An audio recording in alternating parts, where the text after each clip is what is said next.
Good morning, good morning, good morning, my brothers and sisters. Welcome, good morning, and thank you for joining us for another Daily Hope devotional. Thank you for joining us for another Good Morning Grief devotional. That's what happens when you have multiple devotionals going on. Amen. It's your boy, Pastor Corral, and I can see you're so happy and excited and privileged to have this opportunity to join you today for another grief devotional. This is the daily grief devotional that is strategically designed to help you to navigate through your grief one day at a time. What is grief? I'm glad you asked. Grief is the natural and normal response to any loss, change, and transition that results in the expressions of feelings and emotions. Grief is what you feel on the inside. Mourning is how it is expressed on the outside. Therefore, we don't suppress it, but we express it. And that's why here we say good morning, because mourning is a good thing. We are grateful and thankful for the opportunity to mourn, to actively mourn, right? Because I told you mourning has to be active, that mourning has to have motion. So many of us are grieving, but we never evolve into mourning because we feel, but we don't reveal, right? Mourning must have action. So if there's no more, if there's no mourning must have motion. So if there's no motion, you're not mourning. You're just merely grieving. We want you to be in a place where you are not just grieving, but you are mourning. And so thank you for joining us on today. Always excited and happy and privileged to have the opportunity to lead you in this devotion. So I just hope is I'm just throwing it out there. I don't know who watching. I don't know what's catching. I don't know what's sticking. Look, it ain't my business. It's my business to be obedient to God, do what He told me to do, to sow the seed, and detach myself from the results. And so that's all that I'm doing. I'm just here being a servant of God and doing what thus saith the Lord. So thank you for joining us on today. Super duper excited. Today is day 101. 101, I want to play my game tonight. I break out in random songs all the time, y'all. Today is day 101. We're going to talk about be kind to yourself. Be kind to yourself. Today's grief quote comes from Wayne Dyer, which says, the more you extend kindness to yourself, the more it will become your automatic response to others. The more you extend kindness to yourself, the more it would become your automatic response to others. This grief devotional is not long at all, but we want to talk about the power and the importance of being kind to yourself. Let me ask you this question. Are you kind to yourself? Let's do this on a scale from 1 to 10. 10 being the absolute, yes, I am. Excellent. 1 being, no, not at all. I'm absolutely terrible. How would you rate yourself as far as how kind you are to yourself? Put it in the chat. On a scale from 1 to 10. 10, I am very, very, very kind to myself. 1, I am absolutely not kind to myself at all. How would you rate yourself on a scale from 1 to 10? On a scale from 1 to 10, how would you rate yourself in that manner? How would you rate yourself in that manner? How would you rate yourself in that manner? Willette McCants says 8. I love it. Tiffany Cook says 5. I love it. Yvette says 8. I love it. Trina Kelly says 9.5. Facebook users not coming off says 7, 7.5. Another one, Miss Donna, 7. Sister Vicky is a 7. Stacia is a 7. Mama is a 7. All of these 7s. Flip is a 7. We got a lot of 7s. Robbie Jones, Dr. Robbie Jones, everybody. She says 8. I love it. Linda Hall is a 7. Sonia Perry Bostic is a 6 to 7. I'm hard on myself. Yes. So awareness is everything. Self-awareness is everything. Self-awareness is everything, right? No, Kurt Gusto. No. God needs you to go to cohindy.org. Go to cohindy.org. If you looking to do something, go to cohindy.org and fill out a form, please. Fill out a form, please. cohindy.org. Nakisha is a 6. Facebook user, 8. Josette is a 6. This is good. Self-awareness is everything. You cannot know where you're going if you don't know where you are. You cannot know where you're going if you don't know where you are. And so this assessment, this quick self-assessment is so important to know how kind you are to yourself. And this is the thing about grief. Give yourself grace. You got to be kind to yourself. And I know people are you hard on yourself, this, that, and the other. This is the season of softness. You have to be soft to yourself. You got to be kind to yourself. You are going through the most difficult season of your life. Losing, loss, change, and transition is the most difficult thing you will ever have to go through and deal with, right? And so what you want to do, you want to be in a position to where you are soft with you, where you are kind with you, where you are kind to yourself and you give yourself space and grace to navigate through what you're going through. Thank you, Dominique, for dropping that. You are 5 through 6. Let's get into this, y'all. It's not going to be long at all today, I promise you. Here it is. At no time do we need to be kinder to ourselves than when we are grieving. Period. At no time do we need to be kinder to ourselves than when we are grieving. Please understand that. Please understand that. Here it is. And some of you may think, well, I'm not worthy. I'm not worthy of kindness. I don't deserve this. I'm not worthy of this. I don't deserve this. So we take on this mindset that it didn't come from God. Because I told you before in the other devotional, when you get these thoughts, interrogate the thoughts. Where did you come from? What was you sent to accomplish? These type of thoughts are not from the Lord, right? So they are sent from the enemy to do further damage in your life. And so here it is. At no time do we need to be kinder to ourselves than when we are grieving. Many of us aren't good at self-care, though. We are not good at self-care. This is the reality. You take care of everybody else but yourself. That's right. CHO self. You take care of everybody else but yourself, right? And that's got to stop. Because if you're not good to yourself, then yourself ain't gonna be good to you. If you don't take care of yourself, if you don't make sure you are taking care of yourself, we say this all the time. On airplanes, they say in case of an emergency, practice self-care. This is what they basically saying. Practice self-care. Before you do anything, practice self-care. In this moment of emergency, practice self-care. That's literally what they're saying. They're saying secure your mask first before you go to help somebody else. But some of us are we always want to help other people, that we're good at helping other people secure their mask while we sitting over here, no oxygen, we about to pass out and we about to die because we're losing cabin pressure. We want to help everybody else secure their mask while we about to die, right? And y'all, ain't nothing cute about that. That's the mindset that you've taken on. And I don't know if it's to fill a void in your life. I don't know if you find significance from helping everybody else but neglecting yourself. But that ain't cute, sis, bruh. That ain't cute, right? So you got to put yourself in a position to where you learn how to practice self-care, especially in this season of grief. You have to care for yourself. You have to be kind to yourself. You have to take care of yourself, right?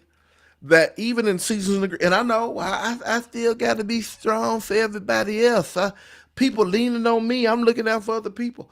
They gonna lean on you to the point they gonna be leaning down looking at you, and you may be the next person to go, because you got to get to the point to where if you are not strengthened for yourself, if you're not doing what you need to do for yourself to put yourself in a position of getting well, right? If you're not doing what you need to do to put yourself in a position to get whole and to heal, right?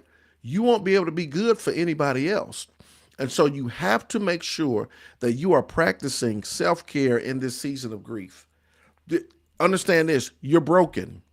You're broken mentally, emotionally, spiritually, you're hurting, right?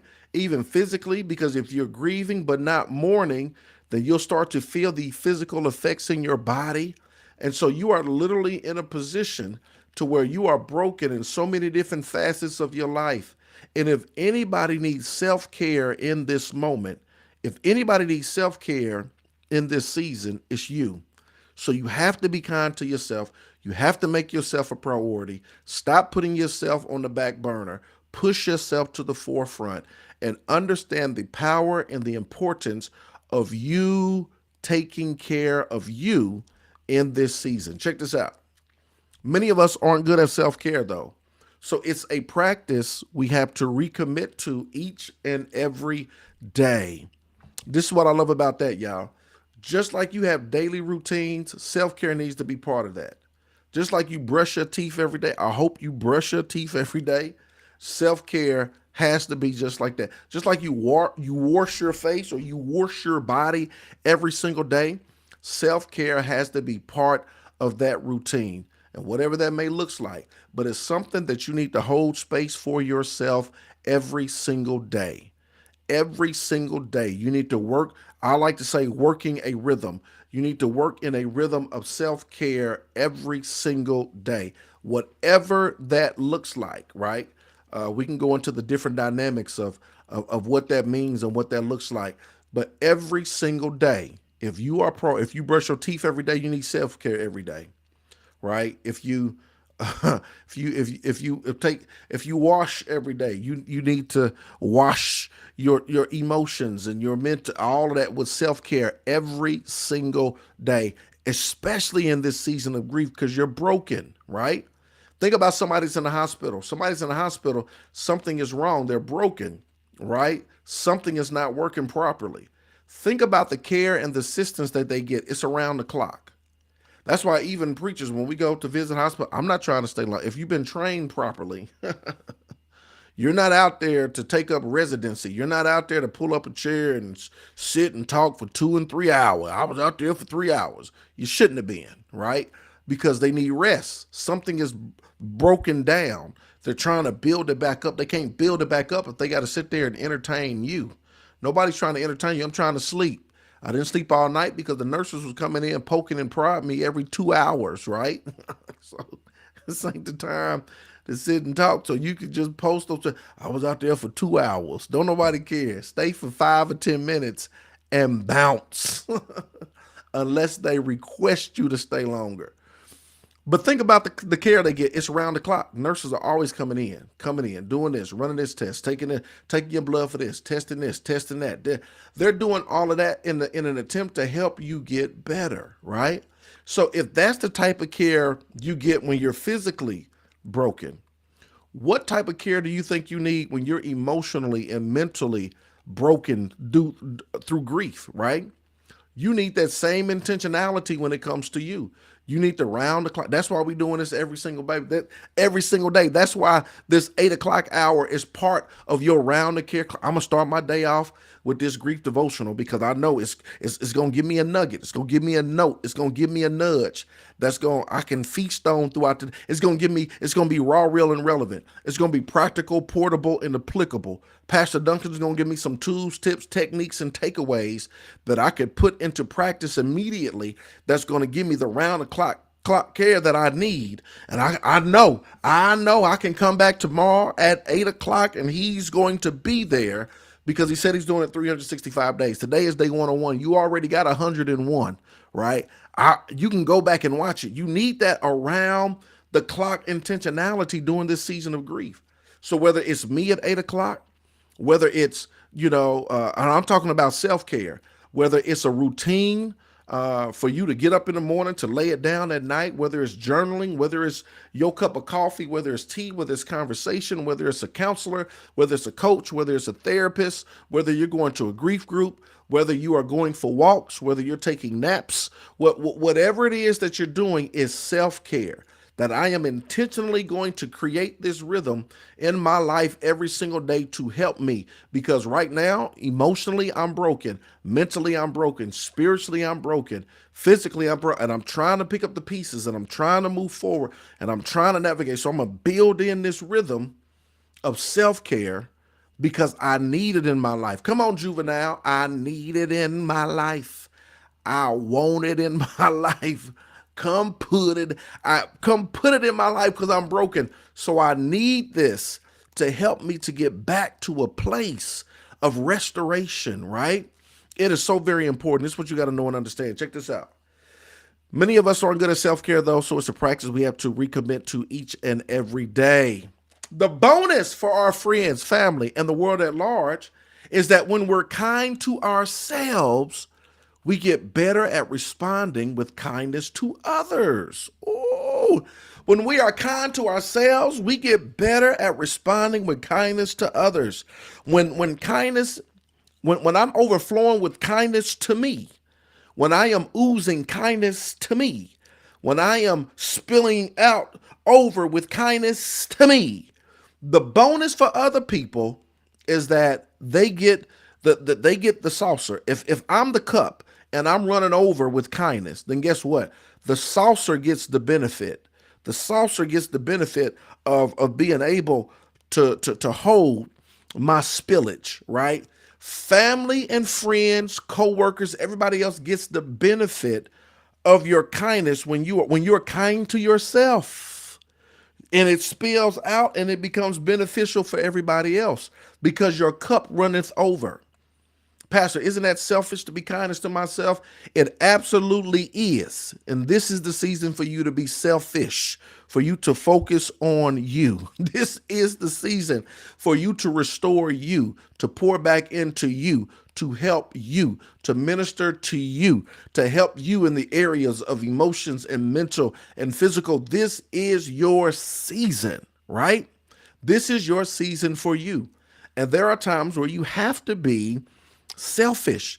Is selfish that is going to lead to the ultimate overall health of your total being, right? That you have to be in this season, right? And when you are kind to you, when you are intentionally kind to you, right, it spills over and other people get to feel the benefit of you being kind to you. Check this out. I love it. If I can get the slide up. Kindness is catchy that way. Here's the final thought of the day. Today, I will be kind to myself. Repeat every morning. Today, I will be kind to myself. Today, I will be kind to myself. Today I became see this is the type of person I am. I'm the type of person I'll go buy me a cup of coffee and I'll be like, Corey, you deserve this. I know you love coffee. This is for you, Corey. And I grab it with the other hand, be like, thank you, Corey. I appreciate it. That's a very kind gesture. Thank you. Come on. That's how I'm visual. That's the type of person I am. That's the type of person I want you to be. I want you to be kind to yourself, especially in this season of grief. Give yourself grace in the midst of your grief. That's a nugget. Write it down, write it in your heart, put it in the chat.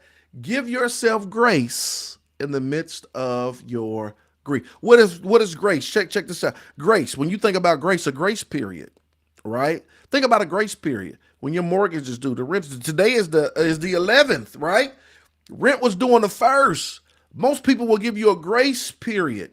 They'll give you to the 5th. They'll give you to the 15th.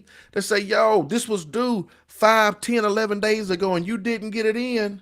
But although you didn't give it in, we'll give you an extended period of time that you didn't meet the deadline. You failed to meet the deadline. You spaced it. You didn't get it in. You didn't handle it. You didn't do what you're supposed to do. But don't trip because we give you a grace period. When you give grace to yourself, the reality is the same thing. I didn't do what I was supposed to do. I'm crying. I'm breaking down. I'm doing this. I forgot about this. I got brain fog. I forgot about this. I'm doing this, that, and the other. I missed this. I didn't go to the birthday because I really didn't feel like being bothered. I missed it. And we have tendencies of being hard on ourselves in those moments, right? No, give yourself a grace period. Nah, I didn't do it, but I'm gonna give myself a grace. I'm gonna give myself grace. I'm gonna give myself grace. Nah, I'm sorry. I know your loved one died and I didn't make it to the funeral. Funerals are still traumatic for me from what I experienced. And so, I'm sorry I didn't make it. Sorry, not sorry. I'm gonna give myself some grace. I'm not gonna be hard on myself. Nope.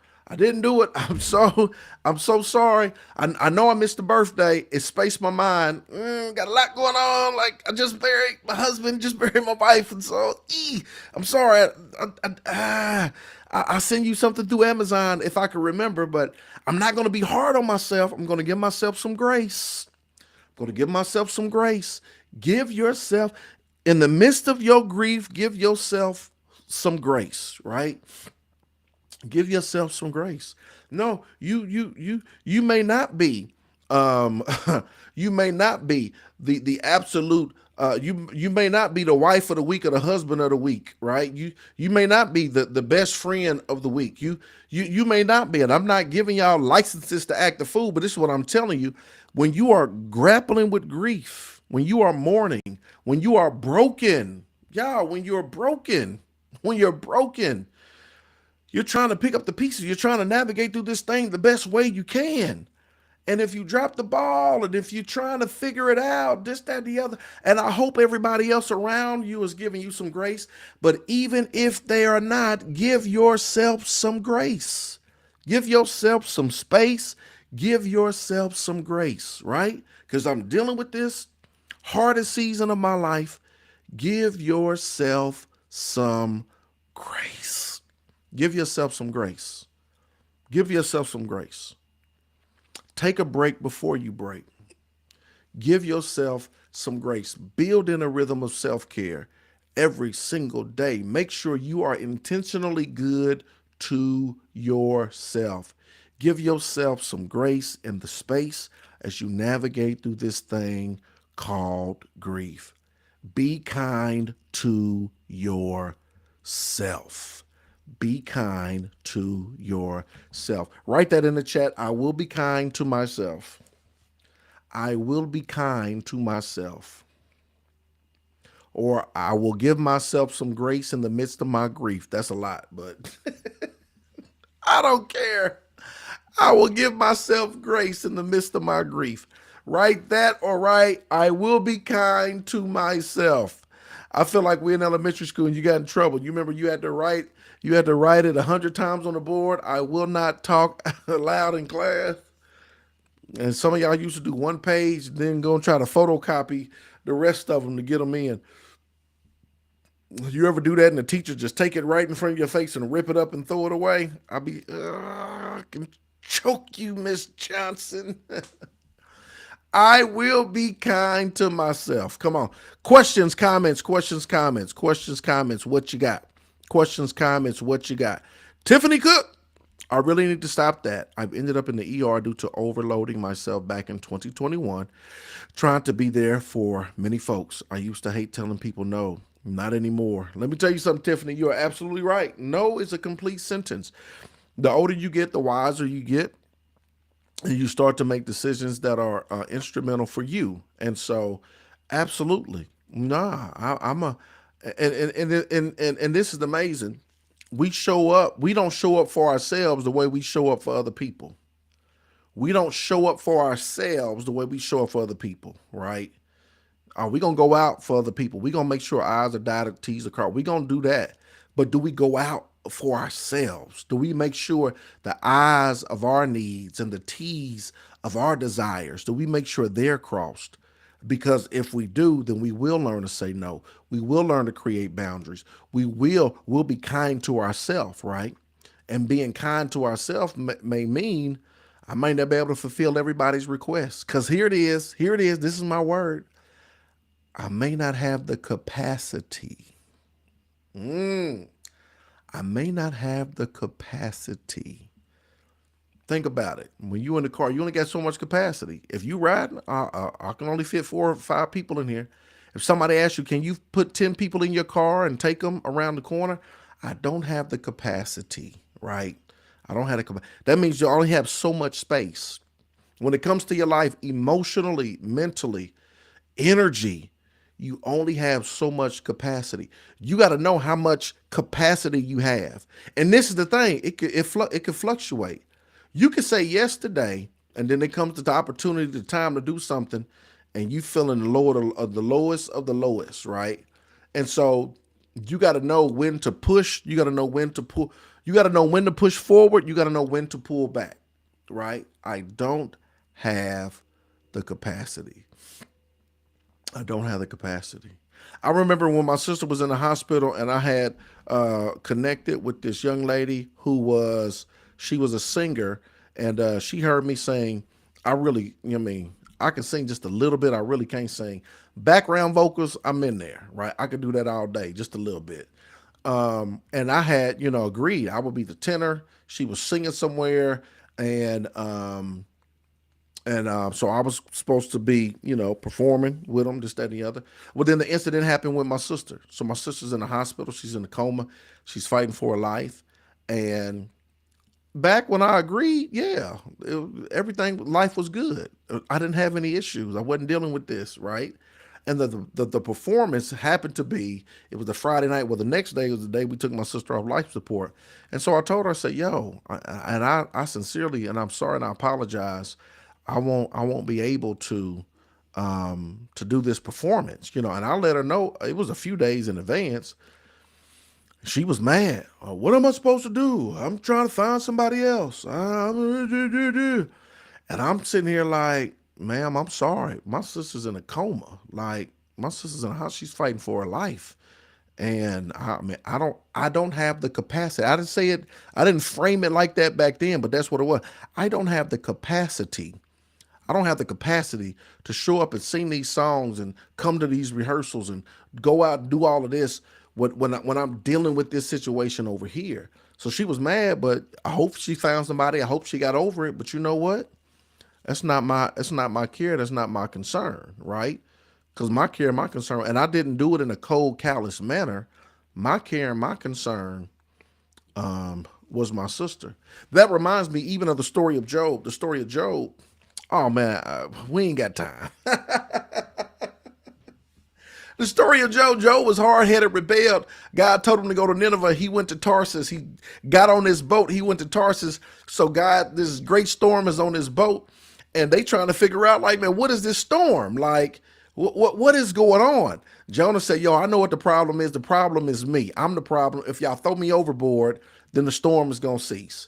They didn't want to do that because that meant killing this man. So the Bible says they tried to row harder. They tried to row harder, but it was all in vain. So it came down to it. They said, you know what? They didn't want to do it. God, forgive us for this. They grabbed him and threw him off the thing. They didn't know there was a fish in the water. To them, we're killing this man. They threw him overboard. But the Bible says, here comes a fish, comes along, swallows up Jonah. Y'all know the rest of the story. This is the thing. This is the thing. You got to learn how to throw Jonah off your boat, right? And trust that God is going to send a fish to do to do what you can't do, right? This is what I mean by that. There are some things because we're worried. Well, if how's it gonna get done, or what's gonna happen to them, or how they gonna do this, or what's gonna happen over there? Look, when you put that in God's hands, God will prepare a fish to take care of what needs to be done. You're worried about trying to do all of these other things that you don't have the capacity to do. What you need to do is release it, just like they released Jonah, and trust that God will make a provision to get it done. Trust that God will make I had to God to make a provision to get it done, and if He don't, then maybe it was the Lord's will for y'all to sing two-part harmony tonight. Because who won't be there is me. My sister's fighting for her life, right? So you have to take on that same mindset, and don't have this prideful complex thinking that if you don't do it, it won't get done, right? Because I guarantee you, if you should happen to transition from time to eternity, even right now, everything that you thought couldn't get done without you, I promise you, they're going to find a way to do it without you, right? And so trust the provision of the Lord to make a way, because right now, there are certain things you don't have the capacity to do. Yeah, I don't think we ever went this long, and it's all good. If you got to go, you got to go. Usually we hold 10, 15 minutes. Trust God, trust God to make provision for whatever needs to be done, because right now you don't have the capacity, right? You don't have the capacity. So throw Jonah overboard. Tell him, yo, I ain't gonna be at that. Trust God to send a fish to help with whatever needs to be done. Because right now you're in a season of brokenness. You're in a season where you're hurting. You're in a season where you're trying to pick up the pieces. And right now you may not be able to be all things to all people, right? Right now, I can't secure your masks because I'm trying to secure my masks. And if I don't secure my masks, then I could end up in a worse position than I am now. Come on, hope that makes sense. Somebody needs this today. I don't go over when I'm just rambling myself. This is, I'm telling you, it's the Lord. It's the will of the Lord. Questions, comments.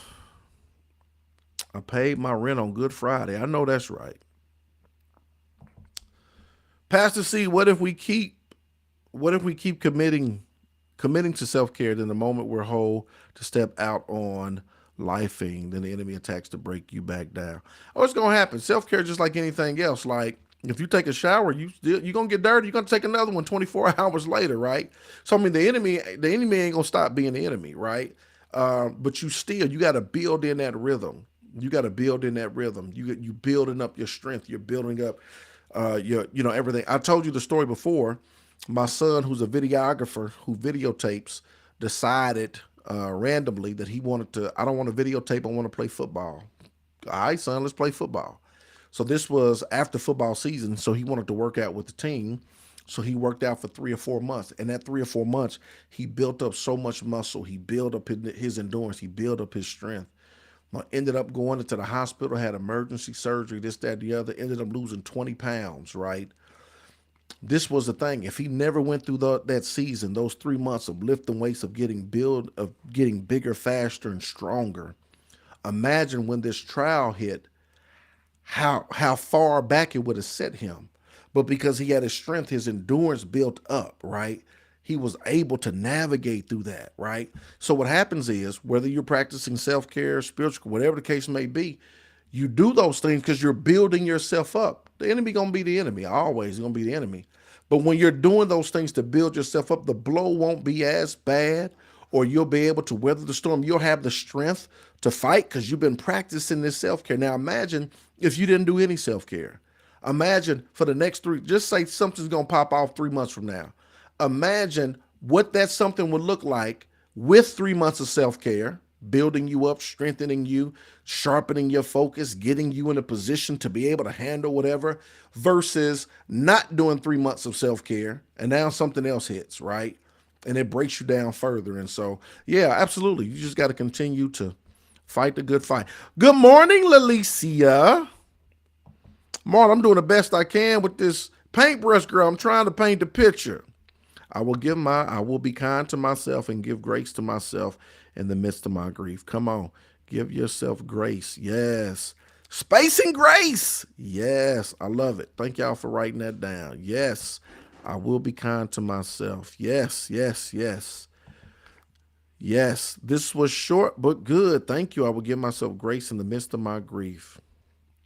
I love it. I love it. I love it. I love it. I love it. I love it. I love it. Pivotal circumstances will always take priority. Sonia said, ooh, my middle finger is jacked on my right hand to this day because I stayed having to write punishment assignments, stayed in trouble as a kid. Mama T didn't play, but grateful for the upbringing now. Sonia stayed in trouble. Ooh. You just helped me with some major struggles today. To God be the glory. To God be the glory, Vicky. I'm so glad. To God be the glory because he knows. Gisette, I definitely needed this. Amen. To God be the glory. Yep, Yvette, two-part harmony, because you know who wasn't going to be there? Me. I threw Jonah off the boat and trusted that the provision of the Lord would do what he needed to do. And so, any more questions, comments? I appreciate y'all. Thank y'all for hanging in there for this extended period of time. I appreciate it. I'm grateful. I'm thankful. The Lord is good. The Lord is good. Yes, he is. Y'all, thebomb.com. Well, I thank you. Look, I appreciate it, y'all. Look, we are here every single day. Make this part of your daily self-care routine. Be good to yourself. Tap in and join us. We're going to give you some tools, tips, techniques, takeaways. We're going to feed you. We're going to give you something that's going to be beneficial for the season that you're navigating through now. But make sure you practice self-care, build in that rhythm, so God can continue to do what he desires to do in your grief journey. You just don't want to grieve. You want to mourn, and you want to mourn actively. Remember, mourning requires motion. And so there needs to be some action, some motion in your mourning. I love you with the love of the Lord. Pastor Corey Allen Duncan. Hope you have a terrific Tuesday. Let's go. Uh, uh. Good morning.